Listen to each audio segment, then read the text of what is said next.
नमस्कार। न्यूज 20 बिहार की आवाज में आपका स्वागत है। हम हाजिर हैं आपके सामने अभी तक की कुछ प्रमुख खबरों के साथ।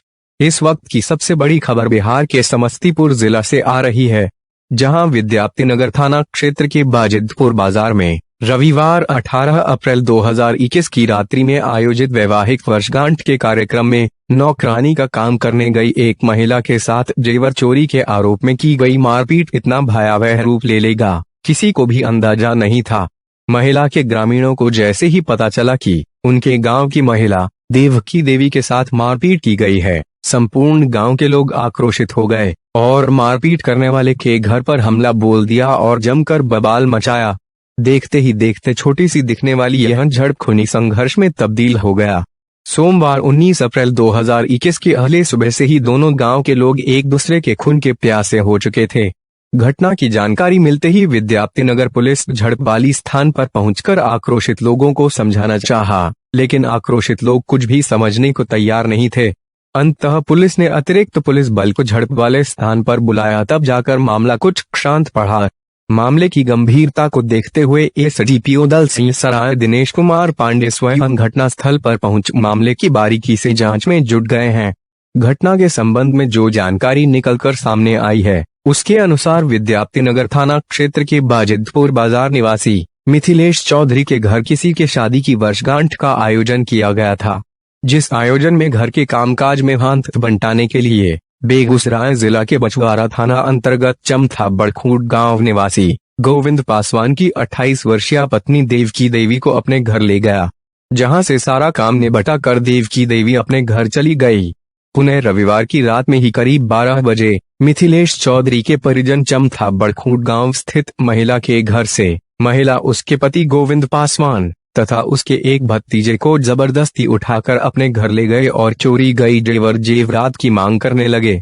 जब महिला ने जेवर की चोरी के आरोप से इनकार किया तो महिला व उसके पति तथा उस बच्चे की जमकर पिटाई की गई है, जिसकी जानकारी चमथा स्थित बड़खूट गांव के ग्रामीणों को हो गई, जिसके बाद भड़की हिंसा ने विकराल रूप धारण कर लिया और दोनों ओर से रुड़ेबाजी तथा लाठी डंडे भी चलने लगे। इस संबंध में पीड़िता देवकी देवी का कहना है कि उन्होंने कोई गहना जेवर का चोरी नहीं किया है। उन पर झूठा इल्जाम लगाकर उनके तथा उनके पति के साथ मारपीट की गई है।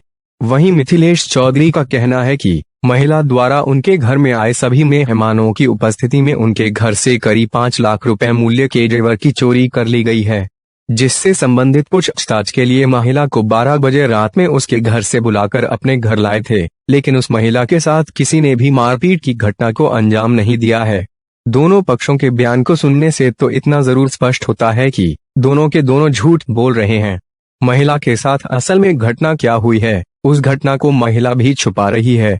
वहीं मिथिलेश चौधरी या उसके परिजन उस महिला से पूछताछ करने या अपने घर ले जाने के लिए रात के 12 बजे उसके घर पर क्यों पहुंच गए? अगर जाना ही था तो स्थानीय पुलिस प्रशासन को लेकर क्यों नहीं गए? अगर महिला से पूछताछ करना इतना ही जरूरी था तो वे लोग अपने साथ किसी महिला पुलिस को भी लेकर जा सकते थे। अगर इस मामले की गहराई से जांच की जाए तो इस सब के पीछे जेवरात के चोरी का मामला तो स्पष्ट रूप से नहीं होगा, क्योंकि महिलाएं महंगे गहनों का प्रदर्शन किसी कार्यक्रम में ही पहनकर करती है। अगर सभी महिलाएं नीचे कार्यक्रम में व्यस्त थी तो उनका गहना घर में हो ही नहीं सकता है। जाहिर सी बात है कि अगर कार्यक्रम चालू है तो महिलाएं अपना गहना जेवर पहनकर ही उस पार्टी में सम्मिलित होंगी, तो फिर चोरी करने के लायक घर में गहना तो रहेगा ही नहीं। इस सब के पीछे जरूर कोई गहरी चाल और कोई अन्य मामला है, वरना गहना चोरी करने और महिला से पूछताछ करने के लिए घर ले जाने पर स्थिति इतनी भयावह नहीं होती।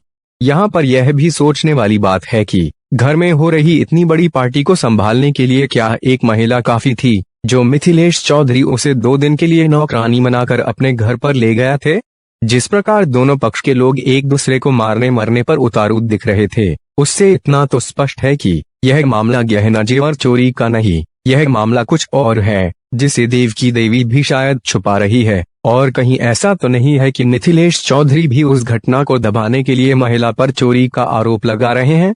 वहीं दूसरी ओर कुछ स्थानीय लोगों का यह भी कहना है कि महिला के साथ मारपीट करने वाला व्यक्ति भी एक राजनीतिक पार्टी का नेता है। ऐसा भी संभव है कि आगामी पंचायत चुनाव को देखते हुए भी कुछ लोग इस घटना में अपनी अपनी राजनीतिक रोटियां सेक कर अपना सीट मजबूत करना चाह रहे हों।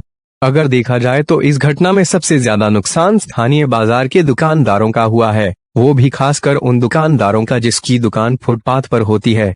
फुटपाथ पर दुकान लगाने वाले करीब सभी दुकानदारों का दुकान उपद्रवियों ने तोड़ दिया है। अब चाहे मामला जो भी हो, लेकिन घटना के करीब 24 घंटा बीत जाने के बाद भी स्थिति तनावपूर्ण बनी हुई है। वैसे उक्त झड़प स्थल पर भारी मात्रा में महिला व पुरुष पुलिस बल मौजूद हैं, जो स्थिति को नियंत्रित किए हुए हैं। फिलहाल किसी भी ओर से प्राथमिकी दर्ज किए जाने की सूचना प्राप्त नहीं हुई है। इस बाबत पूछे जाने पर एसडीपीओ दल सिंह सराय दिनेश कुमार पांडे ने बताया कि घटना में शामिल सभी उपद्रवियों को चिन्हित कर उनके विरुद्ध भी आवश्यक कानूनी कार्रवाई की प्रक्रिया जारी है। फिलहाल स्थिति पूरी तरह नियंत्रण में है। अभी तक के लिए बस इतना ही।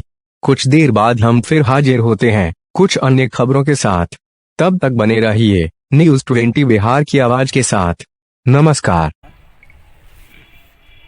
मेरे यहाँ कल फंक्शन था। उस फंक्शन में 3 रोज पहले से लड़की गई करके मेरे यहाँ गाया काम कर रही थी। मेरे यहाँ से सामान गायब हो चुका था। उसके बाद हम सब सामान चेक किए तो पता चला कि सामान नहीं है। तो उसके घर पे हम गए तो वो बोले कि इसे क्या बात है इतना रात को आए हैं। तो हम बोले कि इसे आप बिना कहे हुए चले आए, खाना नहीं लिए। मेरे यहाँ फंक्शन था तो आज दिन मांगते थे खाना, आज खाना नहीं मांगे और बिना कहे हुए चले आए, क्या बात है। तो क्या हुआ सो बताइए ना हमको, क्या हुआ, कुछ हुआ है। तो हम बोले हाँ से मेरा सामान गायब हो गया। तो क्या सामान गायब हो गया बताइए ना। हम कहे क्या सामान गायब हो गया, आप लेके आए तो आपको खुद पता होगा। तो वो बोली और चकाने लगी। हम बोले बोलिए ना क्या बात है, ऐसा बता दीजिए, हमको दे दीजिए सामान। अगर पैसा लेना उसके बाद हम दे देते आपको। नहीं नहीं हम नहीं लिए हैं। हम बोले मेरे यहाँ CCTV कैमरा लगा हुआ है, हम आपको सब बता देंगे कि लिए हैं कि नहीं, सब पता मेरे CCTV कैमरा चल रहा है। तो बोली चलिए हमको दिखाइए। हम आपको कहाँ दिखाएंगे, हम प्रशासन को दिखाएंगे। वो बोली नहीं हमको ही दिखाइए तब ना हम माने कि हम लिए हैं। तो उसके हस्बैंड के साथ उसको लेके मैं 5-6 आदमी से गया हुआ था उसके घर पे। उसके बाद उसके हस्बैंड को और उसके पत्नी को हम घर पे लेके आए। उसका हस्बैंड उससे बहुत रिक्वेस्ट किया कि इनका सामान लिए हुए दे दो, ये इनका सामान तुम रिटर्न कर दो, तुम मेरा बात नहीं मानते, हम तुमको गोर पड़ते हैं, इनका सामान दे दो, ये बहुत अच्छा आदमी है। करने के लिए वहाँ गए थे तो हम पहले बार गए ना, शुरू में जाने वाला था ना। कल हम सुबह में गए थे 6 बजे गए थे, लेट हो गया। बोली 5 बजे आने के लिए 6 बजे। किसके यहाँ काम करते थे आप? चौधरी नाम है। उनका घर कहाँ हुआ? बाजीपुर। तो क्या आपके ऊपर आरोप लगा कि आप लोग गहना चुरा लिए हैं? हाँ, कभी बोलता है 25 लाख का, कभी बोलता है 80 लाख का, कभी बोलता है 30 लाख। आपको मारबोर किया है? हाँ मारा है। कौन कौन मारा है? मारा है तो बहुत 2-4 एक जेंट्स स्टाफ जो था वही मारने कर लिया।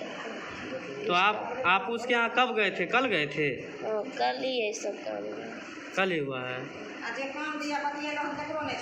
आपका नाम क्या हुआ? देव। पति का नाम? गोविंद पासवान। घर कहाँ हुआ? चमथा।